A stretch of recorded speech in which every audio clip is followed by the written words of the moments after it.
C'est l'heure du journal de l'Afrique. Soyez les bienvenus sur France 24. À la une ce soir, J-4, avant le début des commémorations du génocide de 1994 au Rwanda. 30 ans plus tard, la mémoire est toujours vive. Reportage de notre correspondant à Bisesero, une localité qui évoque le rôle controversé de l'armée française dans le pays. Nous en parlerons juste après avec notre invité Guillaume Ancel, ancien officier et auteur du livre Rwanda, la fin du silence. Le report des élections législatives et régionales au Togo, un report à J-1 de l'ouverture de la campagne électorale. Les détails dans un instant. Et puis la Cour constitutionnelle a rejeté un recours contre une loi anti-LGBT+, en Ouganda. Une loi votée en mai 2023 qui avait déjà à l'époque suscité l'indignation de l'ONU et des organisations de défense des droits humains. C'était en 1994. Entre avril et juillet, au Rwanda, les Tutsis ont subi l'un des pires génocides du XXIe siècle. 30 ans plus tard, la mémoire est encore vive. Sur les collines de Bisesero, en juin 1994, des dizaines de milliers de Tutsis sont massacrés. Depuis 19 ans, plusieurs associations et rescapés accusent l'armée française de complicité lors des tueries dans cette bourgade. En cause, l'inaction des militaires de la force turquoise, des militaires accusés d'avoir abandonné des rescapés à leur sort. Notre correspondant Clément Diroma s'est rendu sur place et les blessures sont toujours vives. En 1994, 50 000 Tutsis sont massacrés par des miliciens Hutus sur ces collines de Bisesero. Aaron Gakoko est un rescapé du génocide et se souvient de la venue des soldats français de l'opération Turquoise, censée arrêter les massacres 3 mois après les premières tueries.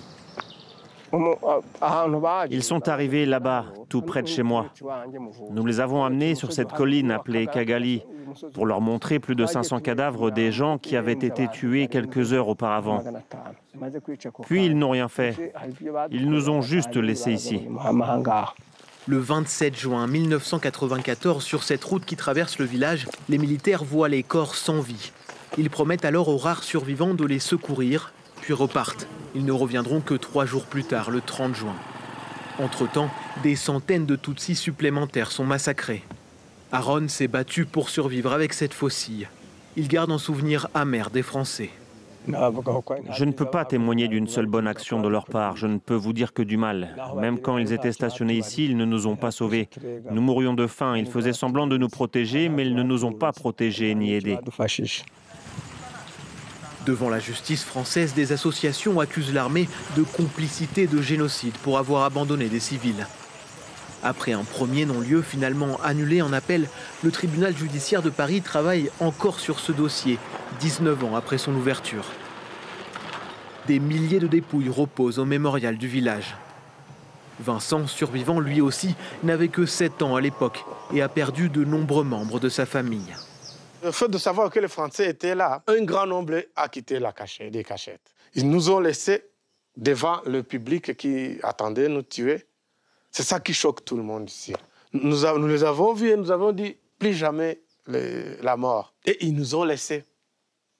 C'est ça qui me frustre moi-même. Ici, peu de rescapés ont entendu parler de la procédure judiciaire et les frustrations persistent. En 2021, un rapport d'historien mené par Vincent Duclerc dénonçait l'échec profond de la France à Bisesero. Pour en parler avec nous sur ce plateau, Guillaume Ancel, ancien officier déployé sur le terrain à l'époque. Il est longuement revenu sur Bisesero dans son livre Rwanda, la fin du silence. Merci beaucoup Guillaume Ancel d'être avec nous sur ce plateau. Tout d'abord, qu'est-ce qui s'est passé à Bisesero? Quelle était la mission de la France exactement? En fait, Bisesero, c'est assez emblématique de l'intervention de la France. Le couvert était soi-disant humanitaire, avec un mandat de l'ONU. Mais en réalité, l'armée française était pilotée directement par l'Élysée. On se souvient qu'à cette époque, c'est un François Mitterrand agonisant et un Hubert Védrine, secrétaire général, jouant à peu près le rôle de dirigeant de l'Élysée, qui va piloter l'opération militaire. Et ce qui est très impressionnant, c'est que là où l'armée française venait d'arriver, elle trouve ses rescapés dans les collines de Bisesero et elle reçoit l'ordre de se retirer. C'est ça que nous reprochent les rescapés, et ils ont parfaitement raison, parce qu'ils ne sont revenus que 3 jours plus tard, parce qu'un de mes camarades a désobéi aux ordres qu'il avait reçus, et qu'il a décidé de se perdre sans le dire, bien sûr. Et que comme il a ramené avec lui des journalistes, l'opinion internationale, d'un seul coup, bien sûr, s'intéresse au sort de ces centaines de rescapés qui sont à Bicêtre, qui sont massacrés quotidiennement par l'armée, par la gendarmerie, tous ceux qui sont réputés être les alliés de la France. Et seulement à ce moment-là, on commence à s'en préoccuper, alors même que c'était censé être l'objet de l'opération turquoise. Donc on voit bien la totale ambiguïté du pouvoir politique de l'époque sur cette intervention au Rwanda pendant le génocide contre les Tutsis. Alors le rapport Duclerc a désigné des responsabilités, mais pas de responsables. Pourquoi 30 ans après, il n'y a toujours pas de responsables désignés?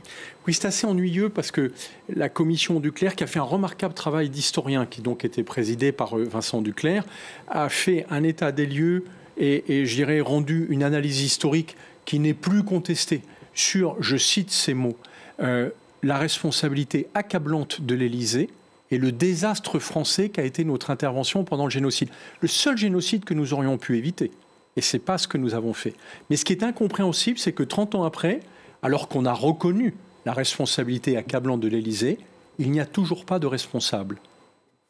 Il n'y a toujours pas de responsable et c'est peut-être pour ça aussi, Guillaume Ancel, que dans ce reportage de Clément Di Roma, on voit que les blessures sont toujours très, très ouvertes, que les plaies sont encore...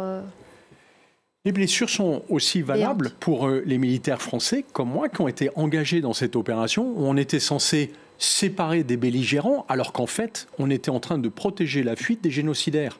Et donc, moi, à titre personnel et comme citoyen français, je veux savoir qui a décidé que la France devait protéger les génocidaires en intervenant au Rwanda, et surtout, qui a livré des armes aux génocidaires, parce que j'ai assisté à des livraisons d'armes. Donc il y a quelque chose de très choquant dans la politique de la France, même si en réalité elle n'a jamais participé bien sûr au génocide, mais le fait qu'on ait apporté un soutien aux génocidaires est inacceptable.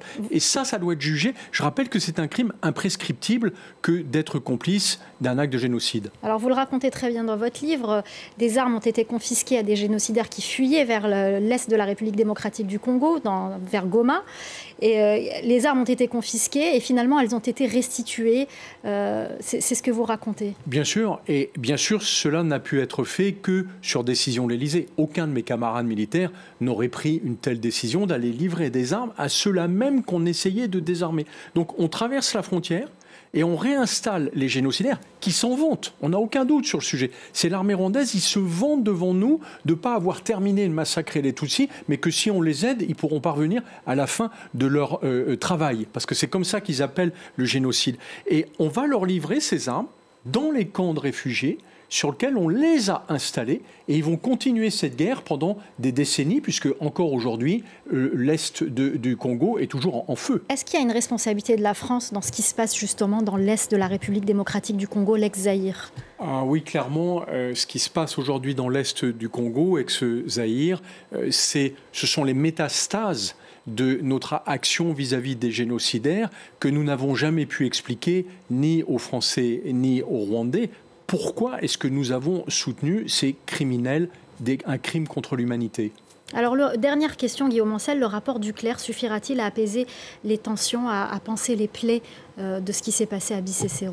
Le rapport Duclerc a permis de régler le sujet politique et historique, puisqu'il reconnaissait, et que le président Macron est allé le dire lui-même à Kigali, que la France s'était trompée, que c'était un désastre et que la responsabilité de l'Élysée était accablante.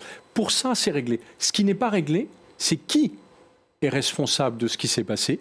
Et il serait grand temps qu'on interroge ceux qui, à l'époque, étaient aux affaires, comme Hubert Védrine. Et puis, par ailleurs, qu'on continue de poursuivre, enfin, parce qu'on a pendant longtemps laissé sous le boisseau, tous les organisateurs du génocide qui sont réfugiés en France et qui ont coulé une vie tranquille, comme la femme du président Habyarimana, qui est toujours réfugiée en France, alors que c'est sans doute elle qui a organisé une partie du génocide. Merci beaucoup Guillaume Ancel, et nous parlerons de ces commémorations. Nous évoquerons justement les génocidaires toujours en fuite dans nos prochaines éditions et dans des éditions aussi du week-end du Journal de l'Afrique. Merci beaucoup Guillaume Ancel pour votre décryptage. Au Sénégal, c'est Ousmane Sonko qui a été nommé au poste Premier ministre. Il a juré sa loyauté au nouveau président Bassirou Diomaye Faye.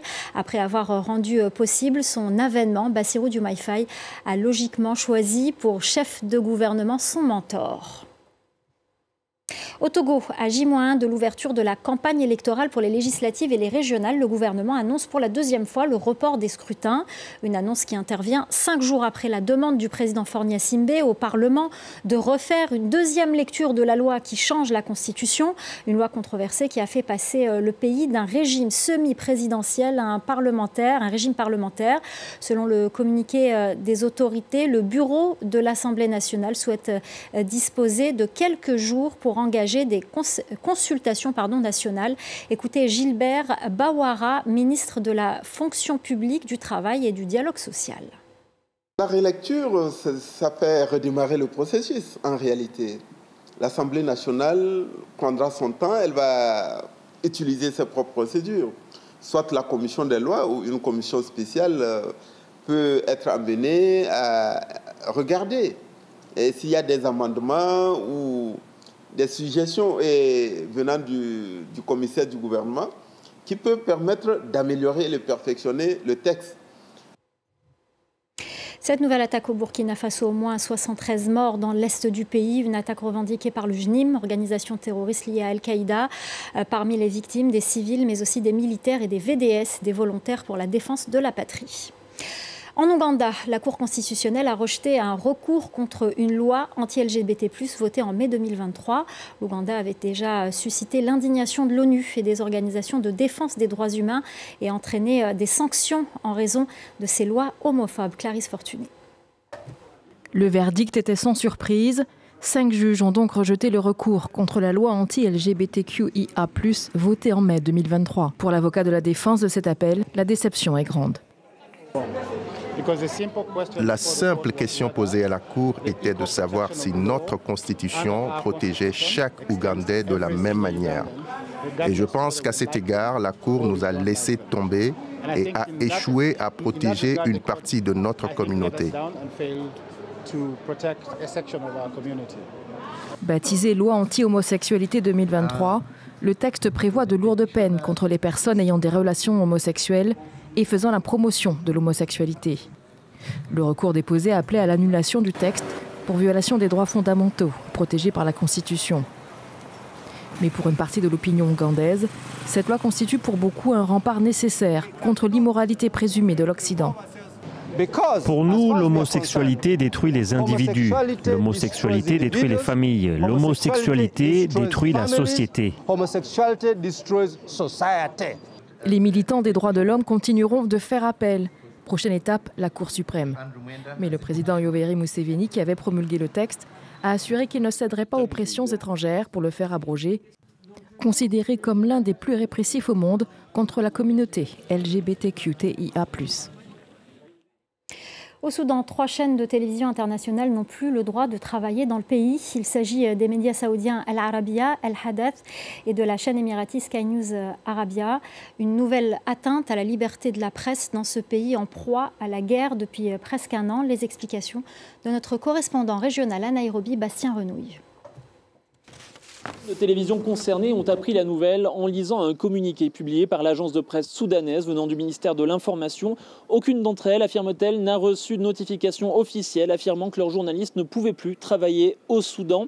Selon le ministère de l'Information, les journalistes en question n'auraient pas respecté les standards éthiques qui sont censés réguler la profession sans pour autant donner plus d'informations. Alors, c'est une grave mise en danger de la liberté de la presse, affirme l'Association nationale de journalistes. Si ces journalistes ne peuvent plus travailler, il y aura de plus en plus de fausses informations qui seront publiées, notamment sur les réseaux sociaux, disent-ils. Cela est extrêmement inquiétant, car la liberté de la presse est extrêmement menacée au Soudan. Les journalistes étrangers ne peuvent plus aller dans le pays, les journalistes locaux sont menacés régulièrement. Moins il y en aura qui pourront travailler sur place, et bien plus la situation sera opaque dans le pays, une situation de plus en plus dangereuse pour les journalistes. Nombre d'entre eux ont été tués, que ce soit dans des frappes aériennes ou tout simplement exécutés depuis le début de la guerre en avril 2023. En bref, en Afrique du Sud, la présidente du Parlement, Nosiviwe Mapisa Nkakula, visée par des accusations de corruption, a démissionné. Information de son parti, l'ANC, à 2 mois d'élections législatives cruciales. Voilà, c'est la fin du Journal de l'Afrique. Merci aux équipes en régie, merci à notre chef d'édition Aline Bottin, merci à nos correspondants et merci à vous pour votre fidélité. Restez avec nous, l'info continue sur France 24.